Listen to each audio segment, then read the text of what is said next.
Hello అండి. ఈరోజు నేను మెంతి పరాటా చేశాను. ఎంత బాగుంటుందో చూడండి. ఈ విధంగా ఉంటుంది, మెత్తగా వస్తుంది. స్నాక్స్కి పిల్లలకి చాలా బాగుంటుందండి. ఎలా చేసుకోవాలో చూపిస్తా పదండి. ముందుగా మెంతాకిని ఈ విధంగా చిన్న చిన్నగా కట్ చేసేసుకున్నాను నేను.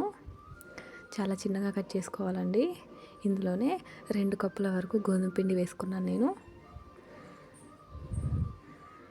దీన్ని 2 కప్పుల వరకు తీసుకొని దాన్ని బాగా మిక్స్ చేయాలండి. ఇందులోనే కొద్దిగా సాల్ట్ వేసాను నేను, మరియు కొద్దిగా కారం అండ్ కొద్దిగా పసుపు. కొద్దిగానే వేసానండి, కలర్ కోసం మాత్రమే. మీరు వద్దనుకుంటే స్కిప్ చేసుకోవచ్చు. ఇందులోనే కొన్ని జీలకర్ర అండ్ కొంచెం ఓమా వేసుకోవాలండి. ఓమా అనేది దీని టేస్ట్ని మార్చేస్తుంది, చాలా బాగుంటుంది. కొద్దిగా ఆయిల్ కూడా వేసుకోవాలండి ఇందులోనే.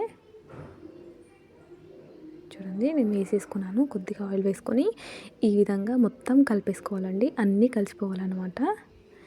ఈ విధంగా మొత్తం కలిపేసుకోవాలి. దీన్ని కొన్ని వాటర్ వేసి చపాతీ పిండిలాగా ఈ విధంగా కలిపేసుకోవాలి. చూడండి, నేను కలిపేసుకున్నాను.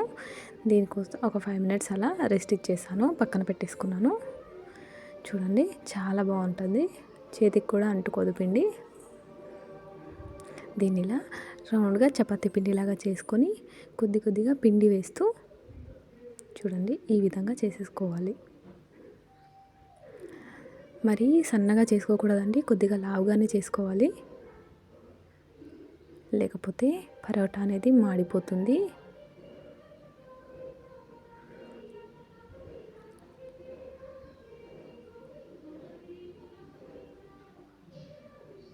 చూడండి, ఆ విధంగా కొంచెం లావుగానే చేసుకున్నాను నేను.